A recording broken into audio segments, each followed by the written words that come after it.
For advertisement, call 8125893028. Our Gmail mathstvtelugu@gmail.com.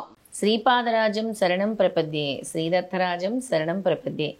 ప్రతి వారం కూడా ఒక్కొక్క అధ్యాయంతో మీ ముందుకు వస్తున్నాను. ఈ వారం 12వ అధ్యాయంతో మీ ముందుకు వస్తున్నాను. ఎవరైతే ఈ 12వ అధ్యాయం పారాయణం చేస్తారో వాళ్ళకి సుపుత్ర ప్రాప్తి కొరకు, ఎవరైతే చాలా దీర్ఘకాలం నుంచి మాకు సుపుత్రుడు కావాలి, పుత్రులు కావాలి అని అనుకుంటున్నారో వాళ్ళందరూ కూడా ఈ 12వ అధ్యాయము పారాయణం చేయాలి. ఇక 12వ అధ్యాయం పారాయణం మొదలు పెడదాం. శ్రీ గణేశాయ నమః, శ్రీ సరస్వతీ నమః, శ్రీ గురుభ్యో నమః. సిద్ధయోగి ఇంకా ఇలా చెప్పారు. అప్పుడు ఆ తల్లి పుత్ర వాత్సల్యంతో ఇలా అన్నది, నాయనా, నీవు లోకానికి ధర్మం చెబుతావు కదా, మరి నీవు కూడా 12 సంవత్సరాలు బ్రహ్మచర్య అవలింబక గృహస్థుడై బిడ్డలు కలిగాక సన్యసించి లోకానికి ఆదర్శం చూపాలి కదా. ఇలా క్షణికావేశంలో సన్యాసం స్వీకరిస్తే వాసనాక్షయ మవక మానవులు పతీతులు అవుతారని శాస్త్రాలు హెచ్చరిస్తున్నాయి కదా అని బ్రతిమాలింది. అప్పుడు వటువైన నరహరి అలనాడు కపిలుడు తల్లికి జ్ఞానోపదేశం చేసిన విధంగా ఆమెకి తత్వం ఇలా బోధించాడు. అమ్మా, భౌతికమైన శరీరాలు వైభవము అశాశ్వతాలే, మరణం లేని వాడంటూ ఎవరూ లేరు. మృత్యుదేవత ఎప్పుడు జీవితాన్ని వెంటనంటే ఉంటుంది. యువకులైనా వృద్ధులకైనా ఈ శరీరం ఎప్పుడు రాలిపోతుందో తెలియదు. ఆ పిచ్చిన వాడు తానిచ్చిన గడువు ఎప్పుడు తీరుతుందా అని లెక్క పెట్టుకుంటున్నట్లు మృత్యుదేవత కూడా మానవుల జీవితకాలాన్ని లెక్క పెడుతూ ఉంటుంది. రాత్రి పగలు అన్నవి మానవుని ఆయుర్దాయాన్ని ఎగరగొట్టుకొని పోతుంటాయి. ఈ శరీరము, భార్యా బిడ్డలు, గృహము, ధనము, జీవితము అశాశ్వతమని మరిచి అవే ప్రధానం అనుకొని జీవించేవారు పశువుల వంటి వారు. కనుక ధర్మాచరణం ఒక్కటే మానవుల కర్తవ్యం. అలా కాక మృత్యువును జయించిన వారు మాత్రమే నువ్వు చెప్పినట్లు విరామంగా జీవించవచ్చు. కానీ మానవులు కొద్ది నీరు మాత్రమే ఉన్న సరస్సులోని చేపలు వంటివారు. ఆ కొంచెం నీరు ఇంకిపోయాక వాటి గతి ఏమిటి? ఈ కలియుగంలో మానవునికి 100 ఏండ్లు ఆయుర్దాయం. అందులో సగకాలము నిద్రలోనూ, బాల్యము పరాధీనతల వల్ల కొంతకాలము గడిచిపోతుంది. ఇటు జీవితంలో ప్రాప్తించే సంపద క్షణకాలం ఉండి వాడిపోయేది. కాలచక్రం గర్భంలోని పిండములను, శిశువులను, బాలురను, యువకులను, విఘ్నులను, దేవతలను, సర్వజీవులను మృంగివేస్తుంది. దేని మీదైనా మమకారం పెట్టుకోవడం ఆత్మ వంచనే, దుఃఖాన్ని కొని తెచ్చుకోవడమే అవుతుంది. బయట చర్మము, లోపల మాంసము, ఎముకలు, రక్తము గల ఈ శరీరము నీటి బుడగ వంటిది. శరీరము జడము, నశ్వరము, ఆత్మచిత్ స్వరూపము శాశ్వతము. దానికి సుఖదుఖాలు లేవు.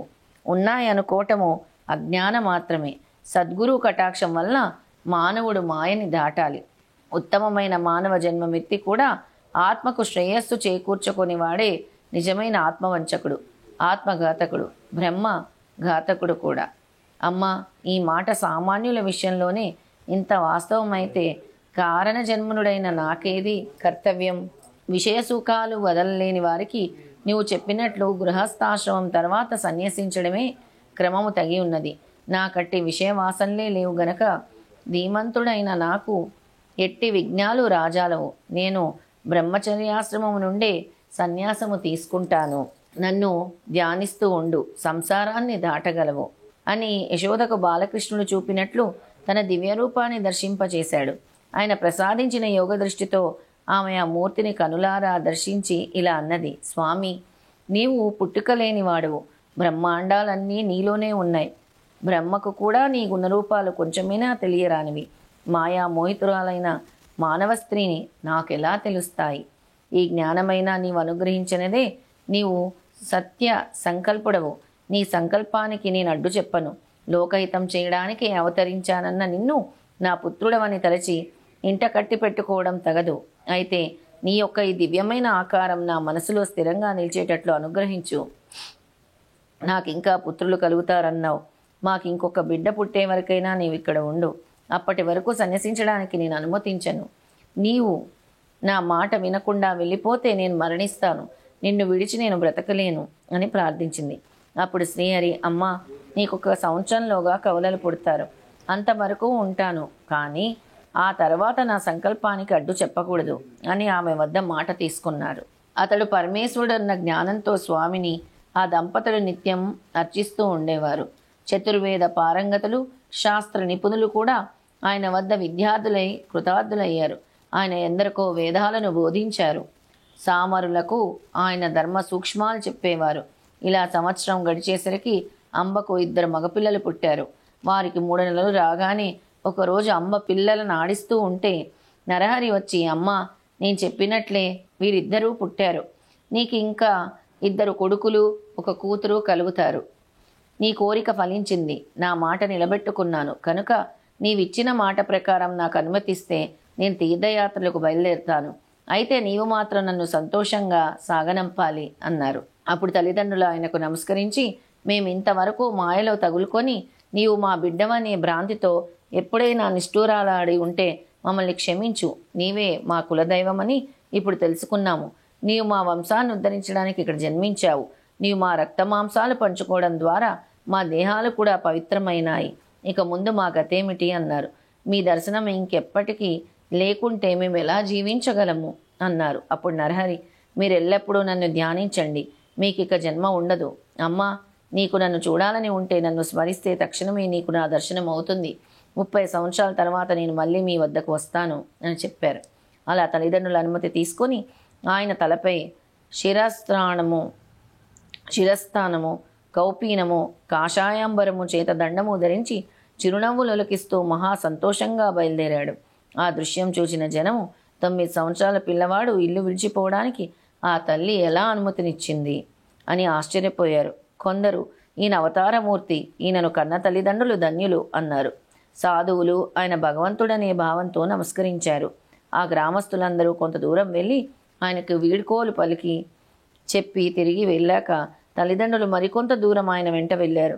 అక్కడ నరహరి వారికి కర్పూరం వలె తెల్లగానున్న తన దత్తాత్రేయ స్వరూపము, తర్వాత శ్రీపాద స్వరూపములను దర్శనమిచ్చారు. అది తమ శని ప్రదోష పూజా ఫలితమేనని తలిచి ఆ తల్లిదండ్రులు, మా జన్మలు ధన్యమయ్యాయి, మీరు దయతో మాకు మళ్ళీ దర్శనం ఇవ్వాలి అని వేడుకోగా ఆయన తప్పక మళ్ళీ దర్శనమిస్తాను అనే మాట ఇచ్చి వాళ్ళను వెనకకు పంపారు. ఆ దివ్యదర్శన ప్రభావం వలన వారు తమ పుత్ర వ్యామోహం మర్చి భక్తి భావంతో వెనకకు వెళ్ళారు. నరహరి బద్రీనాథ్ దిక్కుగా బయలుదేరి దారిలో ఆనందకాననము అనబడే వారణాసి పట్టణం చేరారు. మొదట ఆయన గంగలో స్నానం చేసి ఆత్మస్వరూపమైన విశ్వనాథుని దర్శించారు. తర్వాత అచట ఒక యోగ్యమైన స్థలంలో వజ్రాసనం వేసుకొని ప్రాణవాయువు కుంభించి కేచరి ముద్రలో నాదానుసంధానపరులై కూర్చున్నారు.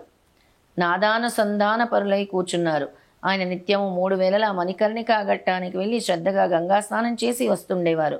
ఆ క్షేత్రంలో ఉన్న తపస్సులు, మునులు, సాధువులు ఆయనను చూసి ఆశ్చర్యచకితులయ్యేవారు.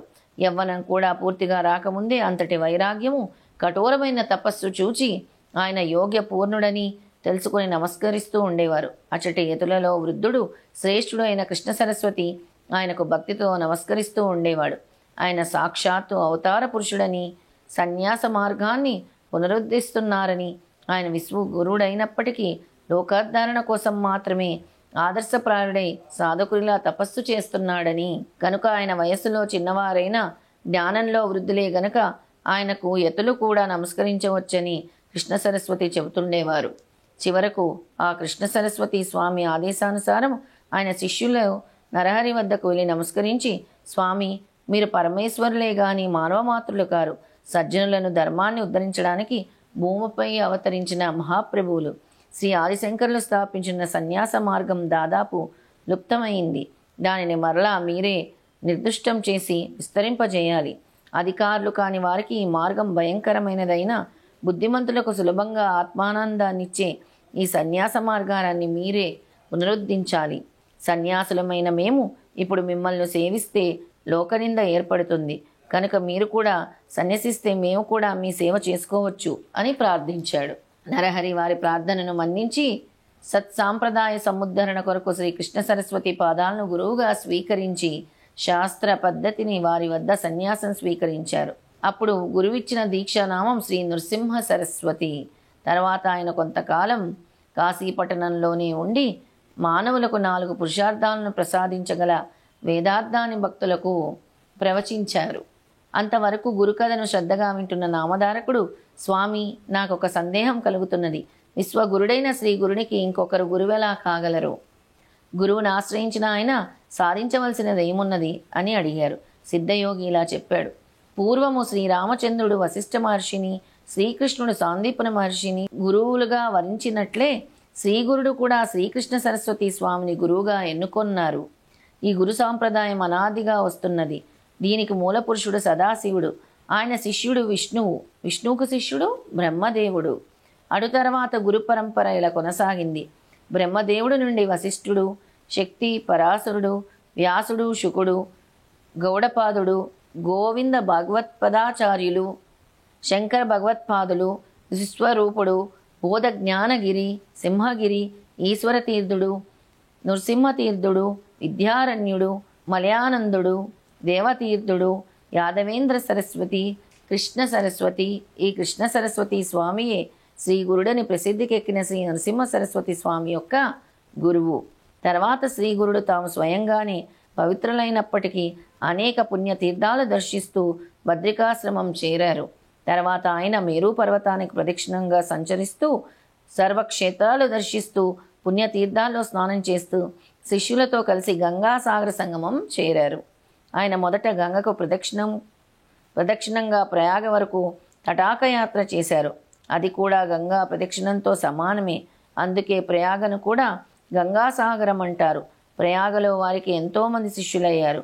ఆ క్షేత్రంలో మాధుడనే బ్రాహ్మణుడికి శ్రీగురుడే స్వయంగా తత్వం ఉపదేశించి సన్యాసమిచ్చారు. ఇంతటితో 12వ అధ్యాయం సంపూర్ణం. శ్రీ దత్తాయ గురువే నమః. శ్రీపాద శ్రీవల్లభాయ నమః. శ్రీ నృసింహ సరస్వతి నమః. అందరూ కూడా తప్పకుండా ఈ 12వ అధ్యాయం పారాయణం చేసి కమెంట్స్ రూపంలో తెలియచేయండి. ఆ గురు అనుగ్రహం సంపూర్ణంగా పొందండి. ఓం శ్రీ గురుదేవ దత్త.